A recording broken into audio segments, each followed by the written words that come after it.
Your Excellencies, ladies and gentlemen, quite often I have been asked why Finland is doing so well and why we are so competitive in the global arena. I think the explanation is very simple. All the meetings and conferences will start exactly on time, and you can recognize it again. So we are just on time. It's my privilege to welcome you all to this seminar. When Sitra started and launched its India program, it happened sometimes late 2004. The program was launched. We actually started in the beginning of 2005. And typical question we have to answer was, how come you have selected India? What Sitra has to do with India? Why India? Why not China? And we tried to explain that everyone knows what's going on. Almost everyone knows what's going on in China, but there is still lack of information of what's going on in India. India is an emerging nation, emerging economy in the global economy, and we have to know much better what's going on in that country, what kind of processes are essential for the future of India. And that was the reason why we decided to take India. And now when we are planning to end our program, this very same people are asking us, why are you ending this? You just started and so good results have been achieved. Why are you now ending this program? We are going to have an end because of the fact that we have recognized that we have done our efforts and they have been very successful. When we started 2004 or in the beginning of 2005, there were no direct flight connections to India. And you know what has happened since that. When we started, there were plans and some progress going on as far as direct investments, Finnish investments were concerned. They have increased substantially since late 2004. And in opposite, Indian companies have started to invest in Finland. So this process is now in good shape, and we have good expectations for the future.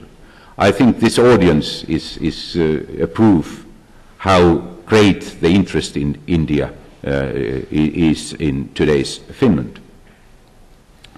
Was it Winston Churchill who tried to illustrate if we are at the beginning of the end or in the end of the beginning?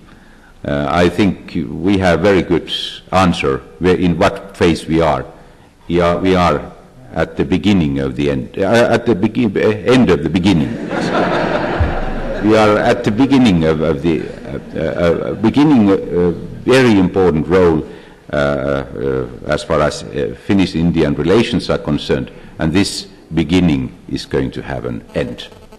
But this end is going to be rather, I hope, this is going to be rather influential and impressive, and we are starting it with this seminar, Values of India, and we are going to have 3 additional seminars, and the final end is going to be in April this year, and the final end, I can promise, is going to be very, very important event. But may I once again wish you all warmly welcome to this seminar to discuss values of India. Before we start our work, I would like to ask His Excellency Pradeep Singh, Ambassador of India, to make a short statement and some remarks for us. Mr. Ambassador, please.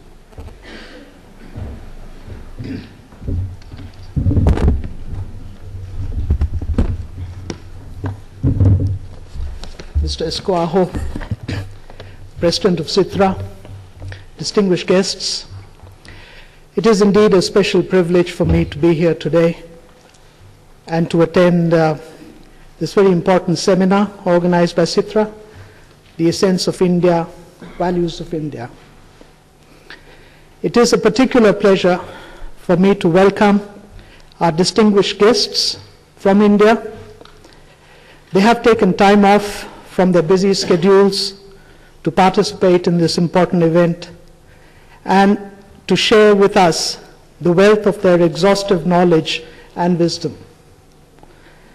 It is indeed a rare occasion to have three personalities of the stature of Mr. Sam Pitroda, Mr. Arun Shourie, and Mr. Soli Sorabjee in our midst, and I would encourage you to be extremely attentive to their respective presentations. Like individuals, nations have their own destinies, which are shaped by the sagacity and vision of its leadership and the effort and industriousness of its people. India's destiny has been long in the making. It has been recognized over the centuries for its various contributions to humanity and to global civilization. Today, it represents the largest democratic country and one of the fastest growing economies in the world. This is a historical development and merits repetition. This is our destiny. India's cultural, ethnic, linguistic, and religious diversity is unified by a common constitution, rule of law, independent judiciary, and a free and dynamic press. Our democratic traditions are not only ingrained in our thought processes, but find manifestation at all levels of governance, from the federal to the village levels. Not many nations can claim this distinction in today's world, which is undergoing constant transformation and facing diverse challenges. It is for this reason that India values its friendship with Finland. Our friendship has strong foundations. We share common values and the commitment to work towards the betterment of our people and thereby contributing to global security. Finland commands great admiration in India for its efficiency, as you mentioned, transparency, leadership in competitiveness and innovation, and its technological development. Bilateral relations are characterized by an intense high-level political dialogue, growth in trade and investments, cooperation in science and technology, and academics, to name just a few. I am confident that this mutually beneficial bilateral relationship can only grow stronger in the future. Sitra's initiative, therefore, is timely and very welcome. In fact, Sitra has made a very valuable contribution through its India program, and I have no doubt that the series of events that have been planned during the spring of 2008 will further contribute to this effort. I'm aware that all of you are very anxious to hear our distinguished speakers from India, so I will end my comments here and wish you all a pleasant afternoon. Thank you.